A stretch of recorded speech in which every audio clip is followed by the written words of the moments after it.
चौधरी चरण सिंह की 122वीं जयंती, हरियाणा कृषि विश्वविद्यालय में मनाई गई जयंती। कृषि मंत्री श्याम सिंह राणा ने बतौर मुख्य अतिथि की शिरकत।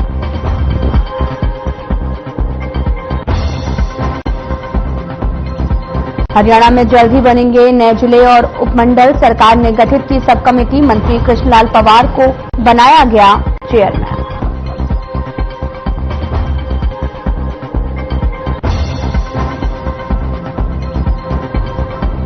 तो शाम में सदस्यता अभियान को लेकर बीजेपी की बैठक। पूर्व कैबिनेट मंत्री डॉक्टर बनवारी लाल ने मुख्य अतिथि के रूप में की शिरकत। पार्टी पदाधिकारियों ने किया स्वागत।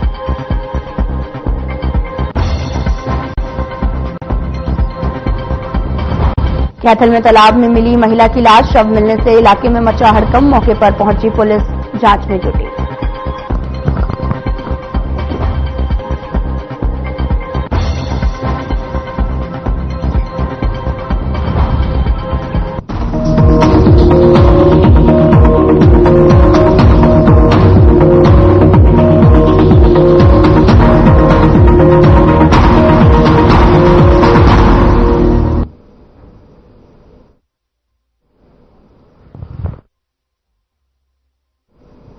नमस्कार, मैं हूं आपके साथ अंकिता पाल। बुलेटिन की शुरुआत करते हैं बड़ी खबर से। बड़ी खबर चंडीगढ़ से, जहां पर सभी जिलों में आज मनेगा गुड गवर्नेंस डे।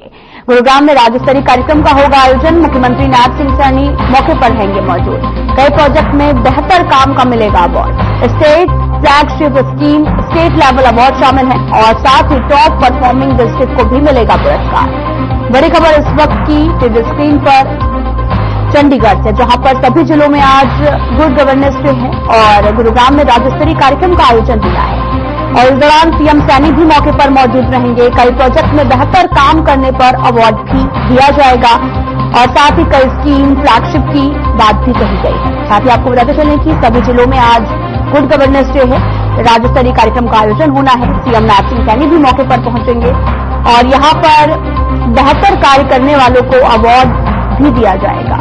साथ ही स्टेट लेवल का अवार्ड भी शामिल किया गया है।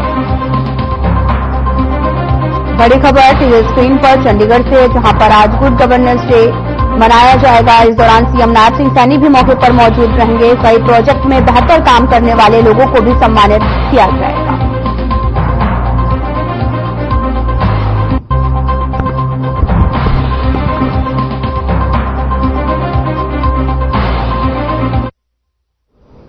भारतीय किसान यूनियन शहीद भगत सिंह के सदस्यों ने आज मंगलवार शाम को कुरुक्षेत्र शहर में किसान आंदोलन 2 के समर्थन और किसान नेता जगजीत सिंह ढल्लेवाल के स्वास्थ्य को लेकर कैंडल जारी किया है। और आपको बताते चले कि इस कैंडल मार्च में बच्चों ने भी हिस्सा लिया। किसान नेता संजीव आलमपुर, संजू नामदार और साथ ही दिलबाग सिंह ने जानकारी देते हुए बताया कि पिछले काफी लंबे समय से किसान अपनी मांगों को लेकर सड़कों पर हैं, लेकिन यहां पर गूंगी बहरी सरकार उनकी मांगें नहीं मान रही है, उन पर गोलियां चलाने का काम कर रही है। उन्होंने कहा कि हमारे नेता जगजीत सिंह ढल्लेवाल जो हैं वो आमरण अनशन पर हैं और उसकी तरफ भी सरकार कोई भी ध्यान नहीं दे रही। संजीव आलमपुर ने हरियाणा के मुख्यमंत्री नायब सिंह सैनी पर तंज कसते हुए कहा, नायब सिंह सैनी सरकार उनको दिल्ली नहीं जाने दे रही, उन पर गोलियां चलाई जा रही हैं। सरकार को चेतावनी देते हुए चाहे वो जितने भी किसानों पर जुल्म कर ले, लेकिन वे अपने हक लेकर रहेंगे।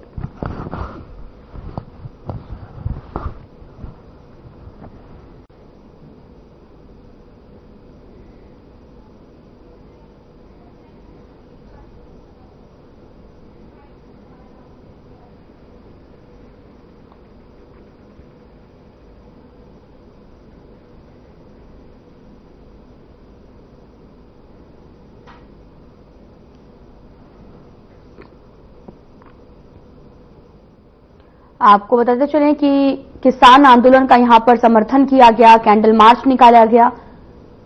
ढल्लेवाल के स्वास्थ्य को लेकर चिंता भी व्यक्त की है। किसान आंदोलन को समर्थन मिला है और ढल्लेवाल के स्वास्थ्य को लेकर चर्चा की गई है। भाकियों ने भी कैंडल मार्च निकाला है। आपको बताते चलें कि किसान आंदोलन को समर्थन भी यहां पर दिया गया है और इस दौरान भाकियों का समर्थन भी प्राप्त हुआ है।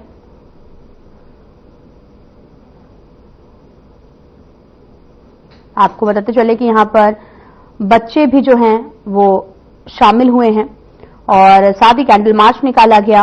भारतीय किसान यूनियन के यहां पर लगातार विरोध प्रदर्शन भी जारी है।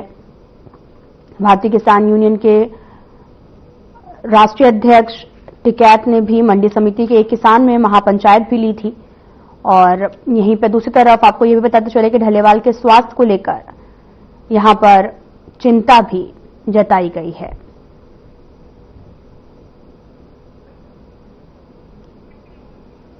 आपको बताते चलें कि भूख हड़ताल खत्म करके ढल्लेवाल सुनील जाखड़ ने किसान आंदोलन के राजनीतिकरण का भी आरोप लगाया।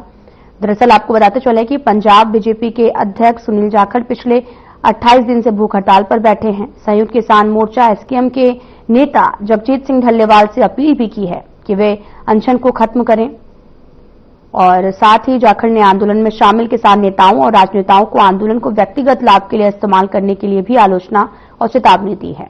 इस तरह की गंभीर समस्या पैदा कर सकते हैं। आपको बताते चलें कि ढल्लेवाल की तबीयत जो है वो खराब हो गई थी। खनौरी बॉर्डर पर किसान नेता जगजीत सिंह ढल्लेवाल का आमरण अनशन मंगलवार को 29वें दिन में दाखिल हो गया है, जहां पर ढल्लेवाल की हालत लगातार नाजुक बनी हुई है। चेकअप करने वाले डॉक्टरों के मुताबिक किसी भी समय जो है वो ढल्लेवाल का कोई भी ऑर्गन फेल हो सकता है।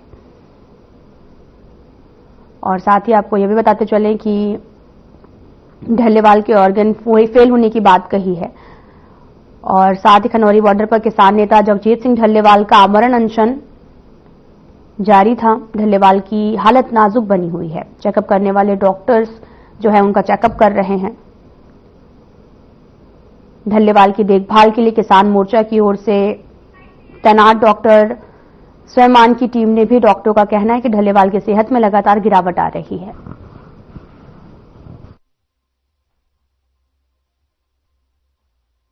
देखिए, काफी लंबे समय से शंभू बॉर्डर पे, खिनौरी बॉर्डर पे लगभग 10 महीने हो गए किसान अपनी मांगों के लिए बॉर्डरों पे जो बीजेपी सरकार ने गोलियां चला के, लाठियां चला के, आंसू गैस के गोले चला के उनके रोकने की कोशिश कर रही है।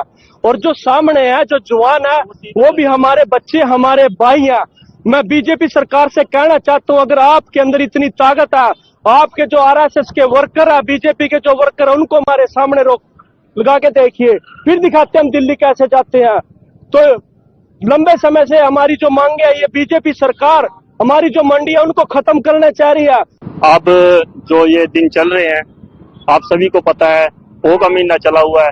छोटे साहबजादे ने शहीदियां दी, बड़े साहबजादे ने शहीदियां दी और आज हमारे नेता, क्रांतिकारी नेता ढल्लेवाल जी भी इस मरण अनशन पर शहीदी देने के लिए तैयार हैं, क्योंकि किसानों का जो हक छीना जा रहा है, मजदूरों का हक छीना जा रहा है। भाई साहब, बड़े दुख की बात है, बाहरले देश में अगर एक कुत्ता भी मर जाना, ये बीमार भी हो जाए, उसका खातर भी एम्बुलेंस आवा, बहुत कुछ भी हो जा। हमारे देश में तो मतलब पूंजीपतियों की तो जान की कदर है, किसान की जान की कदर नहीं है। 28 दिन से हमारे ढल्लेवाल साहब बैठे हैं भाई साहब वहां, भूखे वैसे हैं बेचारे, लेकिन उनकी कोई सुनवाई नहीं हो रही है। मतलब किसान की अन्नदाता की बेकदरी कर रहे हैं। इस देश को पालने वाला किसान, सारे काम करने वाला किसान, लेकिन इन्हीं की बेकदरी हो रही। उन्हीं के उसमें कि उनकी मतलब स्वास्थ्य ठीक रहे। ये सरकार ढूंगी बैरी तो है ही है, ये आंधी भी हो रही, उसको जगाने के लिए आज ये कैंडल मार्च काट रहे हैं हम। तो बड़ी खबर चंडीगढ़ से आ रही, जहां पर सभी जिलों में चलेगा विशेष अभियान। स्वच्छ हरियाणा मिशन के तहत होगा आयोजित। स्वच्छता और सकारात्मकता को लेकर चलेगा अभियान। मुख्य सचिव ने सभी प्रशासनिक सचिवों को पत्र लिखा है। 31 दिसंबर तक तैयारी पूरी करने के भी निर्देश दिए हैं। बड़ी खबर इस वक्त की, जहां पर आपको बताते चले कि ग्रुप ए स्तर के 2 नोडल अधिकारी नामित किए जाएंगे। अधिकारियों और जमीनी कार्यकर्ता जुटाने के आदेश भी दिए हैं। स्वच्छता और सकारात्मकता को लेकर अभियान चलाया जाएगा। मुख्य सचिव ने सभी प्रशासनिक सचिवों को पत्र दिया है 31 दिसंबर तक। आपको बताते चले कि सभी जिलों में विशेष अभियान जो है वो चलाया जा रहा। स्वच्छ अभियान मिशन के तहत में आयोजित होगा। स्वच्छता और सकारात्मकता को लेकर यह अभियान चलाया जाना है। ग्रुप ए स्तर के 2 नोडल अधिकारी भी नामित किए गए। 31 दिसंबर तक तैयारी पूरी करने के भी निर्देश दिए गए हैं।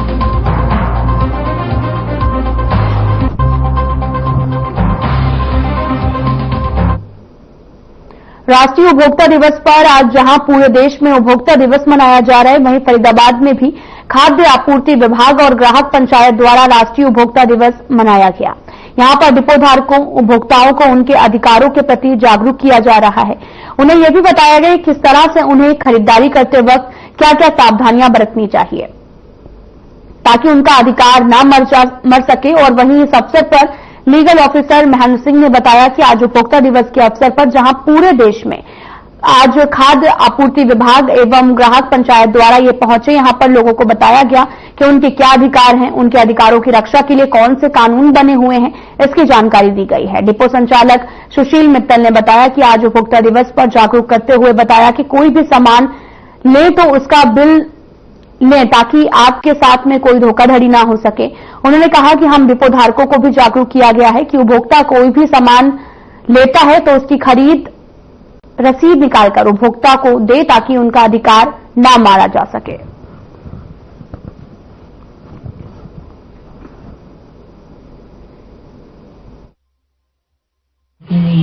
उपभोक्ता दिवस प्रत्येक वर्ष भाई जहाँ भी हम कोई भी सामान परचेज करते हैं तो उसका बिल लें और बिल लेके सतर्क रहें ताकि कोई भी किसी के साथ कोई बेईमानी ना हो।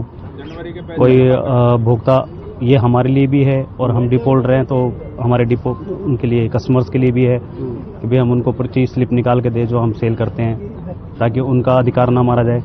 आम लोगों के साथ जिस तरह ये जी माप तोल अपना पूरा लेना चाहिए, बिल लेना चाहिए। बिल होगा तो आप उनके अगेंस्ट कार्रवाई कर सकते हैं। ये जी तो हम भी राशन बांटते हैं तो लोगों को पर्ची निकाल के देते हैं ताकि उनको अपना माल का पता रहे कि भाई हमारा कितना माल बन रहा है और वो हमारे को पूरा दिया है नहीं दिया है। तो हम तो यही चाहेंगे और यही हमारे को जागरूक किया गया। हमारे डिपार्टमेंट के द्वारा भी आज मीटिंग बुलाई गई और उसमें सबको जागरूक किया गया कि भाई आप भी अपने कस्टमर्स को जो है वो बिल पर्ची निकाल के दें। उपभोक्ता दिवस के उपलक्ष्य में उपभोक्ताओं को व राशन डिपो धारकों को बुलाया गया। उपभोक्ताओं को भी उनके अधिकारों के प्रति जागरूक किया गया। उन्हें समझाया गया कि उनके क्या क्या अधिकार हैं और उनको विस्तार पूर्वक माप तोल निरीक्षक द्वारा भी बताया गया है कि जो भी बाजार से किसी भी तरह का उपभोक्ता सामान लेते हैं तो बिल लें ताकि किसी तरह की सेवा में कमी हो या क्वालिटी में कमी हो तो आगे अपील की जा सके।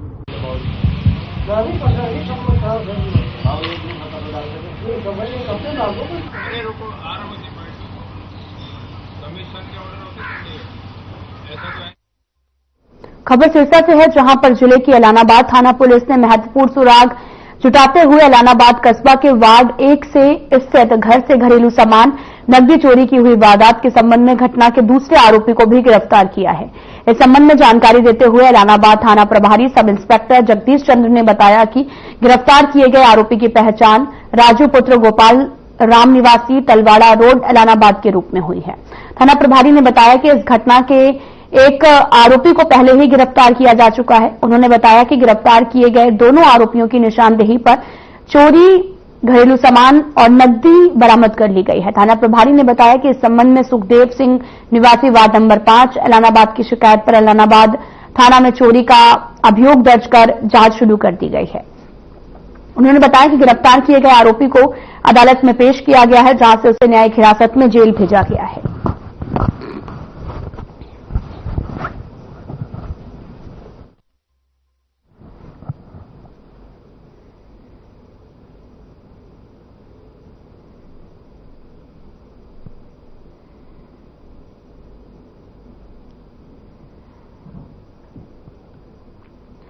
आपको बता दें कि पूरा मामला एलानाबाद से सामने आया है जहां पर चोरी का सामान बरामद किया है। एसडीएम डॉक्टर अशवीर नैन ने उपमंडल परिसर भवन में सफाई अभियान चलाया है। उपमंडल स्तर के कई विभागों के अधिकारियों एवं कर्मचारियों को अपने अपने कार्यालय को साफ सुथरा बनाए रखने के निर्देश दिए हैं।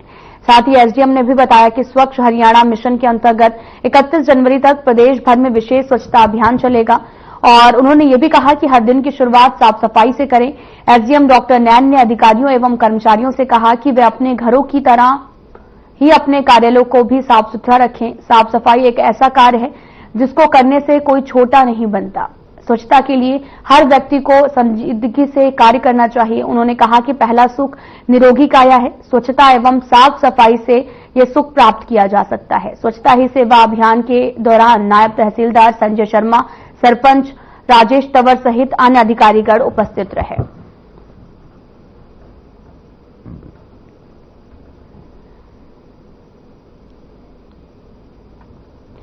एसडीएम के नेतृत्व में आयोजन किया गया, जहां पर सफाई अभियान चलाया गया है। आपको बताते चलें कि लगातार सफाई अभियान जो है वो लगातार चलाया जा रहा है, जहां पर कार्यालय के पास में ये सफाई अभियान चलाया गया, जिसमें कई लोग शामिल हुए और साथ ही साफ सफाई करते नजर आए हैं।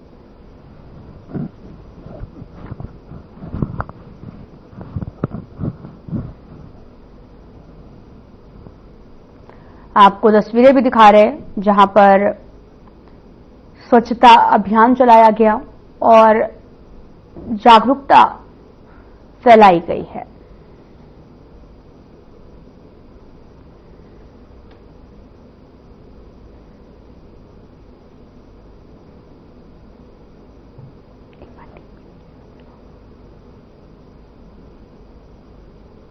आपको बताते चलें कि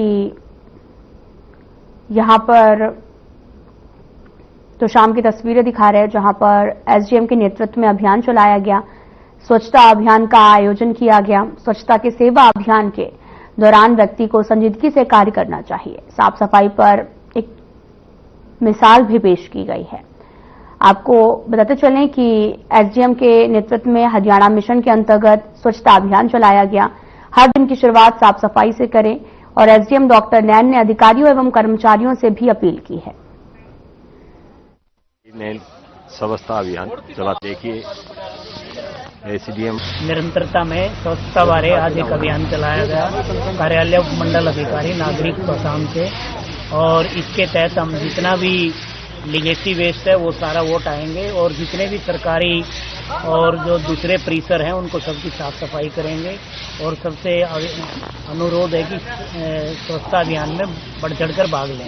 ग्रामीण क्षेत्र में भी जो भी चुनी हुई पंचायत है या जो भी समाज सेवी है उनसे भी संस्थाओं से संपर्क करके हम कोशिश करेंगे कि गांव में भी इस सप्ताह के दौरान साफ सफाई की जाए और लोग बढ़ चढ़कर भाग लें और सफाई के बारे में लोगों के अंदर अवेयरनेस भी। देखिए एसडीएम, ये देखिए एसडीएम।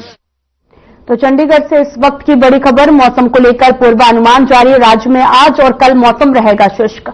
बड़ी खबर इस वक्त की, तापमान में आ सकती है गिरावट। कई क्षेत्रों में सुबह छाया रहेगा कोहरा। बड़ी खबर चंडीगढ़ से, जहां पर 27-28 दिसंबर को बूंदाबांदी के आसार जताए जा रहे हैं। तापमान में गिरावट भी आ सकती है। 29 दिसंबर से मौसम आमतौर पर शुष्क रहेगा। आपको बताते चलें कि मौसम को लेकर बड़ा अपडेट जो है वो हम दे रहे हैं आपको बताते चले कि राज्य में तापमान में अब गिरावट जो है वो आ सकती है। 27-28 दिसंबर को बूंदाबांदी भी हो सकती है। हरियाणा में घनी धुंध है और विजिबिलिटी 10 मीटर से भी कम है। भारत में शादी करने के बाद अपनी पत्नी को छोड़कर विदेश में बैठे व्यक्तियों और लिव इन में रहने वाले जोड़ों पर आपको बताते चले कि महिला आयोग अब सख्त है। दरअसल विदेश में दूसरी शादी करने वालों को भी भारत में अब डिपोर्ट किया जाएगा। उच्च शिक्षित महिला पुरुष भी शोषण और साथ ही हनी ट्रैप जैसे मामलों का शिकार हो रहे हैं। जिला स्तर पर कई मामलों की सुनवाई करने के लिए पहुंची। महिला आयोग की अध्यक्ष रेणु भाटिया ने बताया कि वे 7 शिकायतों की जांच के लिए आई थी, लेकिन उनके सामने कई शिकायतें भी आई हैं। इस दौरान मीडिया से बातचीत में रेणु भाटिया ने कहा कि भारत में अपनी पत्नी को छोड़कर विदेश में जाकर दूसरा विवाह करने वाले लड़कों के ऊपर सख्त कार्रवाई की जाएगी। ऐसे मामले लगातार बढ़ रहे हैं, इसलिए ऐसे आरोपियों को एम्बेसी की मदद से वापस डिपोर्ट किया जाएगा ताकि पीड़िता को न्याय मिल सके।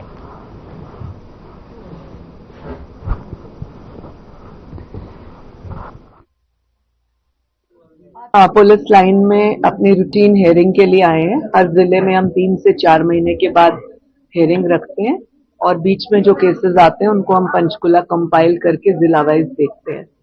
उस हिसाब से हम आए थे। आज हमने 7 केसों की सुनवाई करनी थी, पर 1-2 नए केसेस आए हैं। 2 केसेस जमीन जायदाद से जुड़े हुए थे, बहुओं को बाहर निकालने वाले, उसकी हमने री इंक्वायरी करने के ऑर्डर्स दिए हैं। 1-2 लिव-इन के केस थे, उनके लिए भी हमने ऑर्डर्स दिए हैं। एक NRI केस आया था जो बहुत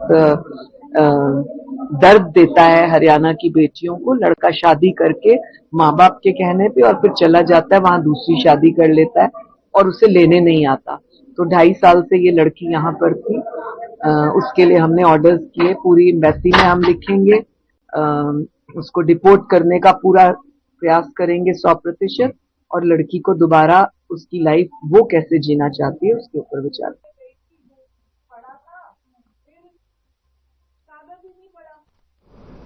हिसार चर्च में क्रिसमस की तैयारियों से पहले चर्च परिसर में बने कब्रिस्तान में शव दफनाने को लेकर हंगामा हो गया है। मौके पर पुलिस पहुंची है। पुलिस की मौजूदगी में कब्र तैयार कराई गई, जहां पर पुलिस बल की तैनाती में शव का अंतिम संस्कार किया गया। मिली जानकारी के मुताबिक महावीर कॉलोनी में रहने वाली ईसाई समुदाय की एक महिला का मंगलवार की तड़के निधन हो गया।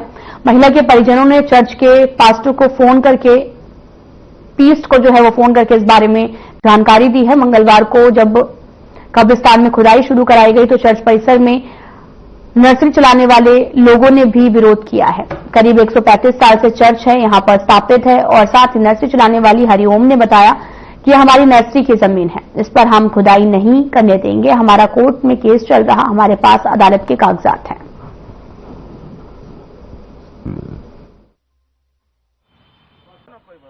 तो कोई किसी को सबूत नहीं है इनके पास। हरियाणा सरकार ने डीसी साहब को हमने एक एप्लीकेशन दी थी, समाज के लोगों ने एप्लीकेशन दी थी कि ये साहब हमारी जगह है, ये कुछ लोग इसको बेच देते हैं, हमको शमशान की कब्रिस्तान की, जिसको कब्रिस्तान ग्रेवयार्ड कहते हैं हम, और ग्रेवयार्ड के अंदर ये लोग इसको खराब कर रहे हैं और इसको शमशान को बेच रहे हैं। तो डीसी साहब ने तुरंत एक्शन लिया। कमिश्नर तो कहा इसको खाली कराओ, कमिश्नर साहब ने इसको कहा खाली कराओ, तो तहसीलदार साहब के पास कागज भेज दिए डीसी साहब ने। डीसी साहब ने अपॉइंट कर दिया तहसीलदार, तहसीलदार ने पुलिस अपॉइंट करती है कि फोर्स से खाली कराया जाए। तो पुलिस का ये रहा कि पुलिस नहीं आ पाई, ये इन बिटवीन कोर्ट में चला गया जी। तो यही है सर, हमारी नर्सरी 50 साल पुरानी है sir, Saint Thomas Church Garden Nursery इसका नाम है। ये चर्च ग्रेवयार्ड और चर्च के अलग हटके चर्च नर्सरी है सर। ये चर्च की जमीन के अंदर ही बनी हुई है। ये इसका एरिया अलग है, नर्सरी का एरिया, चर्च का एरिया अलग है, ग्रेवयार्ड का एरिया अलग है। अभी कुछ 3 महीने पहले इन्होंने जबरदस्ती चर्च हमारी नर्सरी के अंदर ग्रेव बनाई थी, जबरदस्ती करके इन्होंने। पुलिस प्रशासन था, सारा कुछ थे यहाँ पे, फिर भी इन्होंने ग्रेव बनवा दी वहाँ पे। फिर हम कोर्ट में गए। 28 अगस्त 2024 को हमें स्टेटस क्यों मिल गया?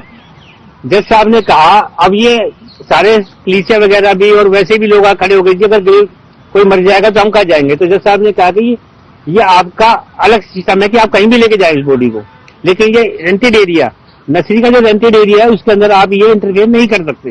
ये जज साहब के ऑर्डर है और ये कॉपी मेरे पास है उनकी स्टेटस को की। मामला ये था जी, कोई दया नाम की औरत थी, शायद धर्म से संबंधित रखती थी, और ये चर्च है, काफी पुरानी चर्च है, 200-250 साल पहले की।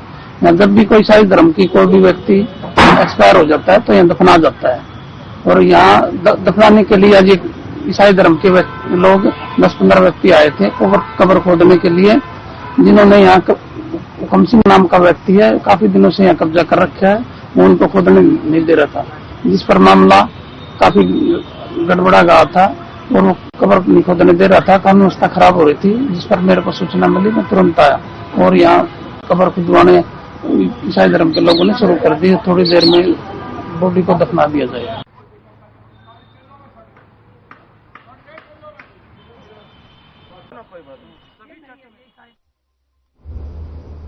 फिलहाल इस बुलेटिन में इतना ही। अब वक्त हो चला है डॉक्टर राकेश गुप्ता के साथ खास कार्यक्रम प्लस माइनस का। दोस्तों आज का विषय